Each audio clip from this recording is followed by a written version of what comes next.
ভারতীয় সংস্কৃতির একটি চমৎকার উদাহরণ হয়ে উঠেছে। বন্ধুরা, ভিডিওতে এগিয়ে যাওয়ার আগে যদি আপনাদের এই ভিডিওটি ভালো লাগে তাহলে একটি লাইক করে দিন।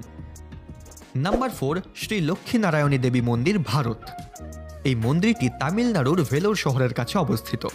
এটি একটি মহান এবং আধ্যাত্মিকভাবে উল্লেখযোগ্য মন্দির। মন্দিরটি দেবী লক্ষ্মীনারায়ণী, ভগবান বিষ্ণুর সহধর্মিণী এবং সমৃদ্ধির দেবীকে উৎসর্গ করা হয়েছে।